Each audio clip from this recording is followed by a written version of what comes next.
Welcome to the BrightSon podcast. I'm David Pierre, episode number 3. And today we're going to be talking about masculinity versus art and how masculinity affects art. And masculinity has a quotations on it for the masculinity that has more been represented rather than what it literally is or the best one or things like that, because that's a whole other conversation for another day. And the masculinity I'm talking about is the one where boys don't cry, men don't cry.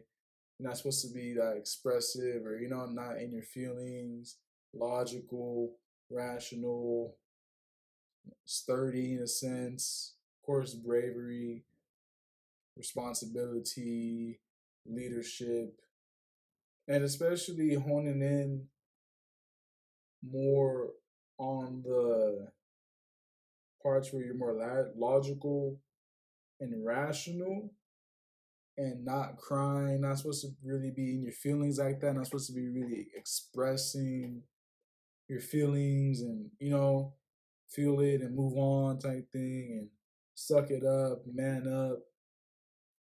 How those affect the parts of art where, for example, if you're sculpting, if you're drawing a picture, you don't have to be in your feelings to do that, Of course, you can draw a sad picture because of it, or you can paint something because of it, but you can do those things. I mean, of course, you can even make a song without being in your feelings. It's the thing about when your art is fueled, a sense, by that pain, by those experiences, and it tends to be more in music and even in things like painting, even things like writing, I would say, and even that writing goes along with music. I think that can affect it since I've seen that affect me because in a way I would say I've become more masculine, not in that sense, like the one I was talking about, more in a healthy sense, I would say. I can go into that some other time. But even with that, there was some level of things where my emotions weren't something that I expressed, but rather something I channeled or simmered. I'm not sure if I'm using that correctly. And when my songs, for the longest of time, my songs were coming from a place of poetry, feelings, experience, and of course, even from just imagination, stories, experience, and whatnot. But of course, there's some level, for a lot of the songs, I would say there's like a level of, I was feeling this. And the more I became adept to dealing with problems, the harder a song became to write, because typically, and this is in my experience, I don't have statistics on how many people make songs or how many songs about this and that. In my experience, typically music are these problems or these stories or these conflicts or these feelings that, or even like these messages that people have, but these feelings are embedded with it to where it's hard to separate the two in general. Of course, some songs are, of course, there are plenty of songs that don't need no sort of vulnerability in it. Once again, that's not what like there are also plenty of others where that's also not the case. And if you were to take that part of masculinity and that part of art, they oppose each other. To where could you be that masculine thing and be an artist? Like, is there somebody out there that is that masculinity that I was talking about in the beginning and also an artist in the way of with the feelings and expression. Because since those things would oppose each other, of course, that's not saying you can't have both. I'm not saying that's impossible. It's the thing of I don't have many examples. I'm not sure if I have any examples of that. Because even examples I would say are probably more rappers, but even then, those rappers speaking your mind is differently than expressing your feelings. Even though your mind affects, even though your thoughts affect your feelings, if I'm rapping about how I don't like something, or if I'm rapping about how I used to grow up or something, that doesn't need my feelings in it. Of course, you could even argue, oh, you could even talk about how you like someone and not have feelings in it. Indeed, it's that the examples that I would have for a rapper probably I'm not sure what I don't even know how masculine they would be for me to say that they are a masculine artist. I mean, if you want to go based off of the perceived masculinity, you could say that, maybe somebody like Jay-Z or J. Cole or something, that they're a masculine artist. But so far, I haven't seen something from them that were that were that vulnerable as compared to like something like R&B. Sometimes, and typically in pop, maybe even some indie or like rock stuff. And of course, rap is its own thing, and the rocks and everything like that, they have their own places. They don't all need to be things that there always are. And there is some sad rap. It's a thing of the examples of when you mix the masculinity and that, it's hard to find. Now, if you have any, you watch this, do you have any, comment or let me know what those are. Any people that you think are masculine, you'd say, and are also artists that have been vulnerable and expressed themselves and have, I guess, gone against that perceived notion of it.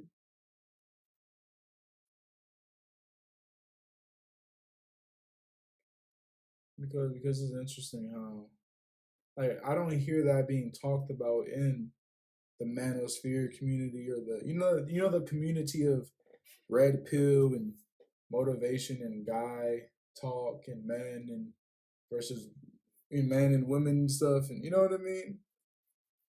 I don't hear I barely hear anybody talk about art.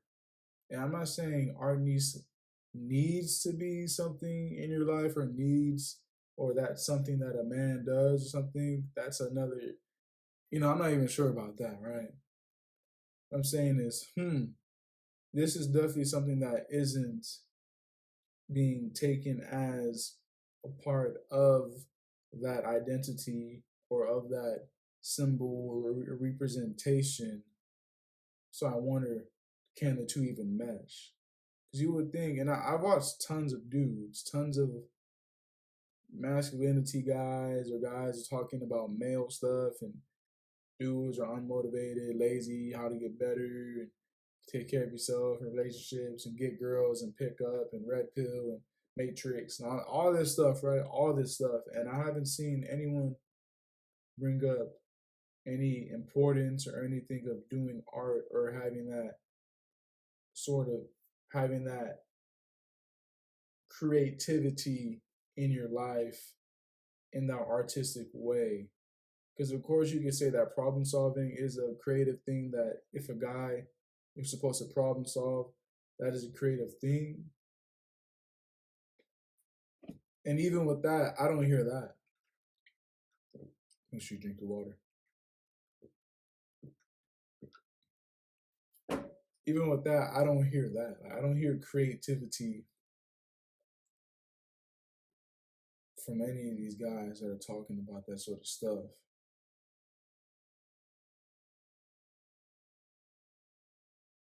And even recently, I reacted to a video of a guy who was talking about how music makes you sick, because when you for example, and I've seen this say that that I've seen like there's a study about this. I've seen some posts. I've seen him talk about it as well. I'm gonna look more into it, and but it does make sense to me initially. And this is what it is. It's that more like there's a link between people who listen to a lot of music and depression, or being more likely to be depressed or feel depressed. And I think that's reasonable to say because in my experience, and when I've asked, and in other people's experiences, we've listened to more music when we were sad or when we were feeling depressed or danger in depression. Like you constantly feeling your that emptiness or that lack of with that noise or with that fuel of the feeling. Like when you're sad and you listen to a sad song, the sad song doesn't help you feel better. The sad song just fuels the sadness, or it lets you instead of it lets you kind of like swim in that pool rather than like you're drowning in the no. It's like more like you're still drowning in the pool, but you're okay with it. But you somehow, but you're gonna survive it. Maybe that's a wrong analogy. If you know a better one, comment that as well. But like you don't like if you're sad, you don't listen to sad music to help you feel better. You listen to sad music to feel more what you're feeling and to be more within that, or as a way to express that feeling without necessarily you saying it, but the song saying it for you. But then with that, you're not tackling your own problems. So you're not like it's not you, it's a song. You're letting the song put more messages, put more sad things in your mind, helping your emotional state while you're not problem solving, you're not solving your problem. And in that case, it's also goes into the thing of how emotional, I mean, masculine would you be for that to not to be the case? And how does, and given the thing of what masculinity is, that would oppose that in general, or that wouldn't even be happening because if that music is what's fueling your emotions, or if you're listening to that emotional music, and I agree with the guy too. I'm not sure how many people else think about this or think this, but like music can or does send these subliminal messages into your mind, or music does do this thing to where even if you're not actually thinking it, you're not actually doing it. Let's say you put on some freaking like Joji, right? You put on some Frank Ocean. You put on that, you could be chilling, but then you put on some Self Control, you put on some Slow Dance in the Dark or Glimpse of Us, then it's like, how can you feel happy after that? Like, how can you think of something happy after that? No, you're going to be thinking about your ex. You're going to be thinking about heartbreak. You're going to be thinking about being alone and missing somebody because that's what the song is saying. And you're saying it. If you know the lyrics, you better know the lyrics to your freaking songs. You're going to be saying the lyrics as you read it, as you sing it out, as you listen to it. And and the way you say things are powerful too, to where mattering how you say something, your body can register it. As in, if if I use more words that aid into the action of me doing things, that will help me do those things rather than using softer words. So let's say I'm like, okay, I will do this. That sets me up better than me saying, maybe I'll do this, or I'm thinking about doing this, or I might, because me saying I will, not only am I putting it out there, and I'm saying it to myself, I will. While if I'm saying I might, then my energy isn't as solid as the first one. So now you're listening to Frank Ocean, Joji, some sort of sad song, right? Some X or something, and like, what is things that are going into your mind aren't going to be positive ones. That's not saying you can't listen to a negative. That doesn't mean that they're bad for you. It's the thing of, if you haven't solved those problems, like, I can listen to Frank Ocean and Joji and stuff now and XXX and be cool because I'm not that same sad guy anymore that who was listening to them because I was sad, who listened to them and then, oh my God, oh man, she left me, or I miss her, or I'm thinking about, you know what I mean? It's like I listen to them and I'm like, even if any random thought pops up into my mind, I'm so far past that to where it's just like it's just there. It doesn't do anything. I don't. It doesn't do anything, and I'll enjoy the song for what the song is and what they're trying to do in the song, rather than rather than the song being something that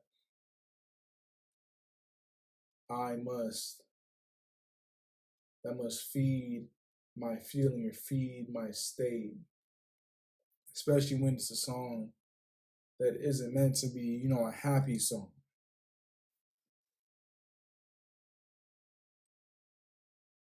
And so and even when it comes to like sad paintings, sad photos, things that remind you of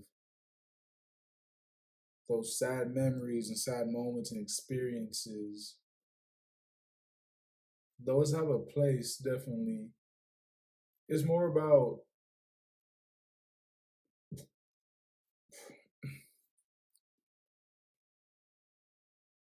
it's more about, if you want to put masculinity and those things side by side, they dang near couldn't be together. And so I'm not saying that someone that listens to, I mean, I don't know, is that the thing? Is that something? If you listen to sad music, are you less masculine? Is that? I'm not sure, because it's something I've been thinking about for a while, but this is gonna take some more exploration to really get to the grounds of finding more examples, maybe running some experiments and whatnot.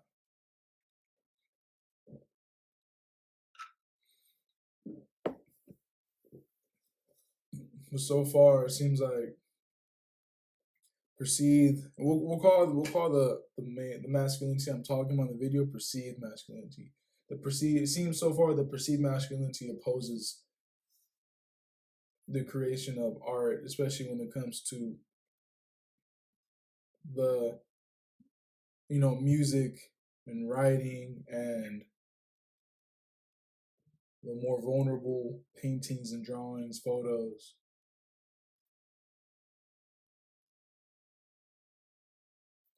And yeah, I mean, let me know what y'all think about that. It's something that something that we get something something that we got to talk about, because this might lead to a new breakthrough in the definition of masculinity, or the whole what it means to be a man, or the way art affects us, or how music affects us and whatnot. So let me know. Follow follow this wherever you're at, whether if you're on YouTube, uh, sort of podcast platform, wherever, and check out my website. You have a good day. I hope this helps. Stay tuned for the next one. Catch you later. Drink your smoothies, drink your water.